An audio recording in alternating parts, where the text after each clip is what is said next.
Assalamualaikum warahmatullahi wabarakatuh. Pada pertemuan kali ini, kita akan membahas salah satu komponen grafis, yaitu warna. Nah, dalam materi ini terdapat tiga submateri yang akan kita bahas.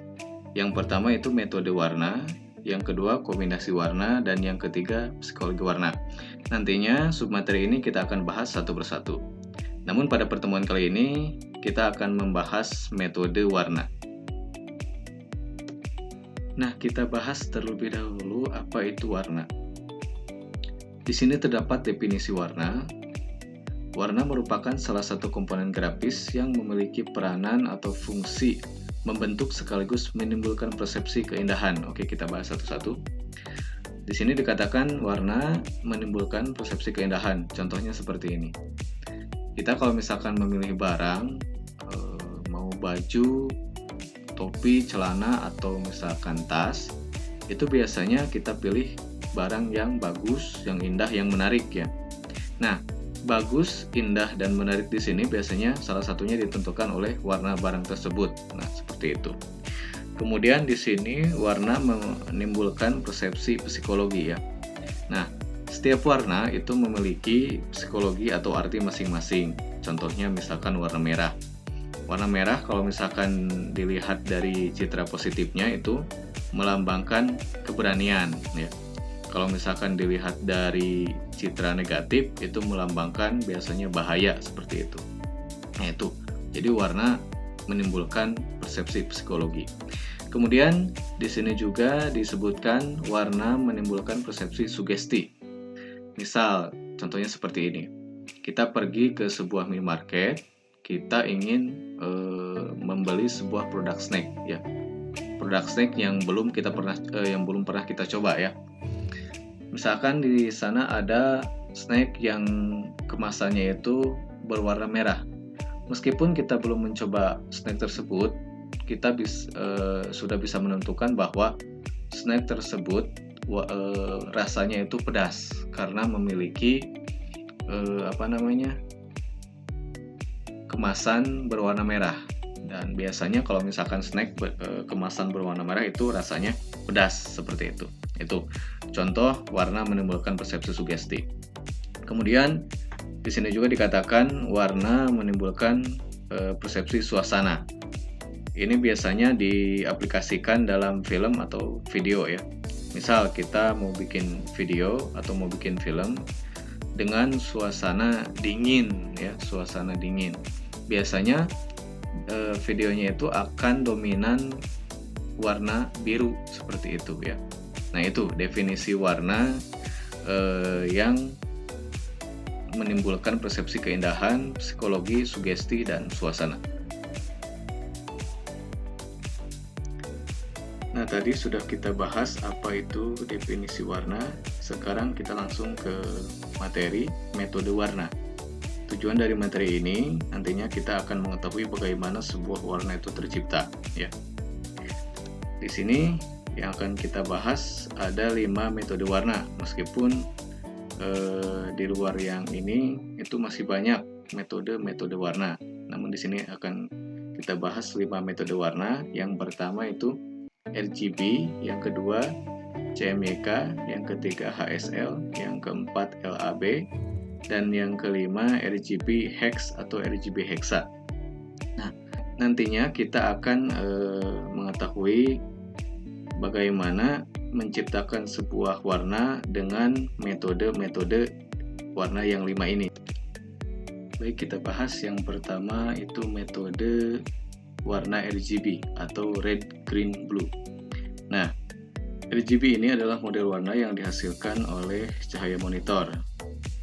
Nah, di sini bisa dilihat di gambar, kalau misalkan ketiga warna ini digabungkan, red, green, dan blue, maka akan menciptakan warna putih. Nah, itu sebabnya kenapa RGB ini disebut dengan additive color atau warna pencahayaan. Nah, warna RGB digunakan di media elektronik seperti televisi, proyektor, monitor, komputer, kamera, dan scanner. Nah, jadi itu sebabnya kenapa warna RGB ini warnanya cerah ya. Namun tingkat kecerahan warna RGB ini ditentukan oleh kualitas dari media elektronik itu sendiri ya. Metode warna yang kedua adalah CMYK atau Cyan, Magenta, Yellow, dan Black. Model warna ini digunakan di dunia percetakan, khususnya dalam percetakan separasi seperti brosur, sampul buku, majalah, print dokumen, cetak foto, dan lain-lain. Untuk memproduksi gambar agar hasilnya relatif sempurna, dibutuhkan sedikitnya 4 tinta, yaitu Cyan, Magenta, Yellow, dan Black. Teknik separasi saat ini sudah berkembang.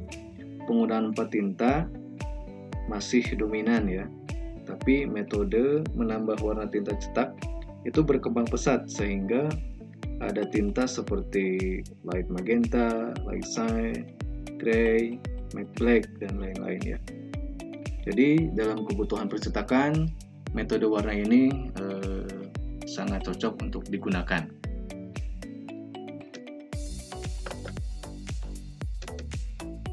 Metode warna selanjutnya adalah HSL atau Hue, Saturation, dan Lightness. Nah, HSL ini memiliki dua istilah ya, dua istilah lain, HSB dan HSP. Kalau HSB ini Hue, Saturation, Brightness, HSP Hue, Saturation, Value. Jadi ketiga istilah ini dikatakan sama karena brightness, value, lightness itu sama-sama menentukan kadar cahaya atau gelap terang dalam metode warna ini ya. Model warna ini digunakan untuk aplikasi layar monitor atau televisi. Jadi yang ketiga istilah ini, kalau misalkan kita lihat dalam Photoshop menggunakan istilah HSB ya, Hue, Saturation, Brightness. Namun di aplikasi lain seperti Corel itu menggunakan HSP dan HSL seperti itu. Jadi metode warna ini sama seperti RGB, itu digunakan di layar monitor atau televisi. Hue di sini itu berarti tingkat warna ya, itu hue tingkat warna. Nanti bisa kita lihat di aplikasi Corel atau Photoshop ya. Kemudian saturation itu tingkat keabuan ya, atau tingkat keburaman.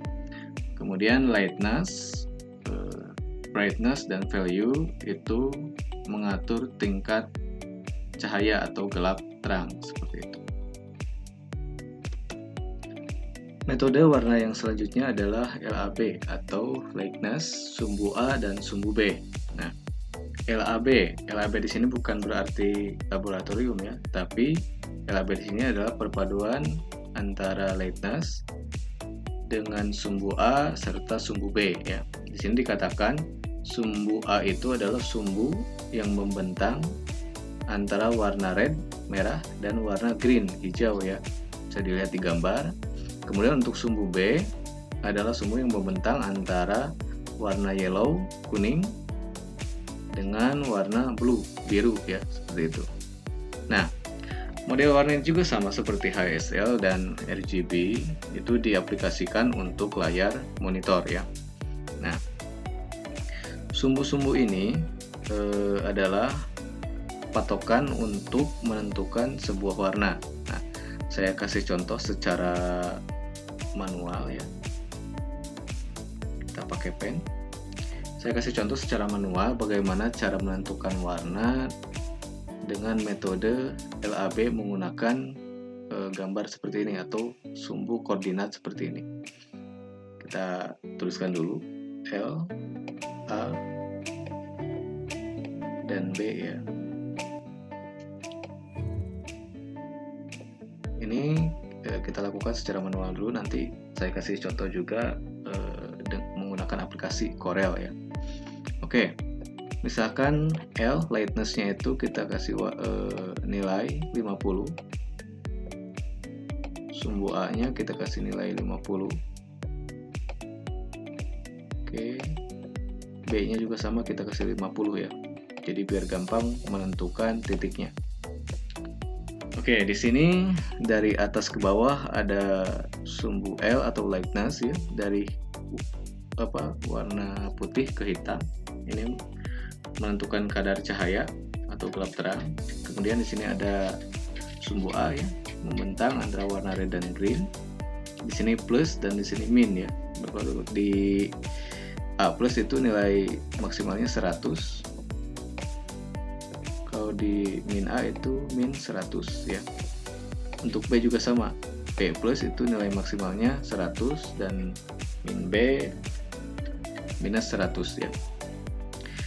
Oke, kita tentukan dulu titik L. Lightness di sini nilai maksimalnya 100 dan nilai minimumnya itu 0. Berarti kalau misalkan seperti itu 50 ada di sini. Nilai 50 ada di tengah-tengah. Oke, untuk lightness. Kemudian untuk sumbu A. Untuk sumbu A karena di sini adalah plus 50 berarti pertengahan antara 0 dan 100 ya. Berarti di sebelah sini misal. Ini untuk A. Kemudian untuk B sama plus 50 berarti antara 0 dan plus B. Berarti di sini ya. Nah, jika kita tarik garis dari sini seperti ini. Kemudian kita tarik garis seperti ini dan kita temukan perpotongannya di sini. Maka warna yang dihasilkan kalau misalkan L 50, A 50, B 50 itu adalah menghasilkan warna kuning keemasan. Nah, itu contoh menentukan warna secara manual dengan memberikan nilai L, A, dan B menggunakan sumbu LAB seperti ini.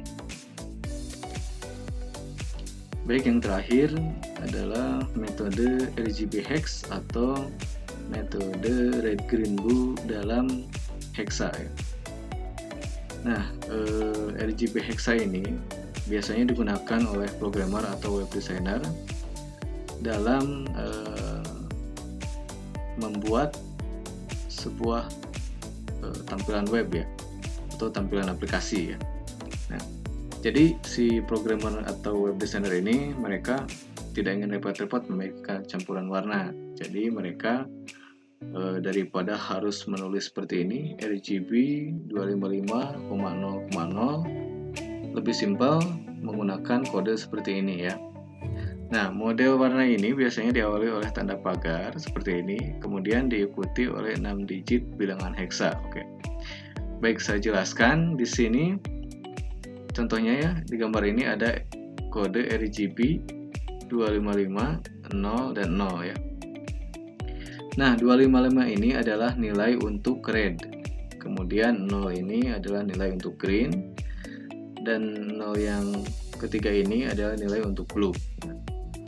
Bisa dipastikan bahwa RGB 255,0,0 ini adalah nantinya menghasilkan warna red ya, atau warna merah. Karena di sini red itu diisi penuh ya. Kalau misalkan dalam melukis ada warna primer ya, jadi ini dituangkan secara penuh ya. Kemudian green ini kosong atau 0 ya, blue juga kosong. Di sini dikasih warna, dikasih nilai 0 gitu. Jadi bisa dipastikan ini adalah menghasilkan warna merah ya. Kemudian jika dikonversi ke RGB hexa itu kodenya seperti ini, pagar FF0000 ya. Nah, FF di sini adalah nilai untuk red ya. 00 nilai untuk green, 00 yang ini nilai untuk blue. Jadi setiap warna itu memiliki nilai 2 digit ya. Dan jika FF ini dikonversi, itu nilainya dikonversi ke bilangan desimal, itu nilainya akan sama seperti ini, 255 ya. Jadi 255 ini adalah bilangan desimal, kemudian dikonversi ke heksa menjadi FF seperti itu. Jadi intinya sama, ini warna RGB namun nilainya itu ditampilkan dalam bilangan heksa seperti ini ya. 0 ini juga jadi 00 di sini. 0 untuk blue juga sama 00 seperti itu. Nah, itulah mungkin pembahasan tentang metode warna ya. Jadi ada 5 RGB, kemudian CMYK, kemudian ada HSL, LAB, dan yang terakhir ada RGB hexa. Pada intinya metode warna ini hanya untuk pengetahuan saja ya. Namun nantinya pada prakteknya yang akan kita banyak gunakan adalah RGB dan CMYK ya. Yang lainnya hanya sebatas untuk pengetahuan saja. Selanjutnya akan saya kasih contoh penerapan atau bagaimana cara menentukan sebuah warna dengan metode warna yang ada di aplikasi Corel, oke?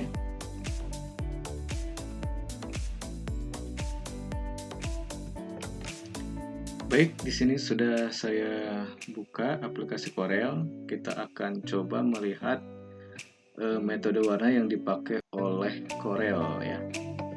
Kita lihat di sini. Oke.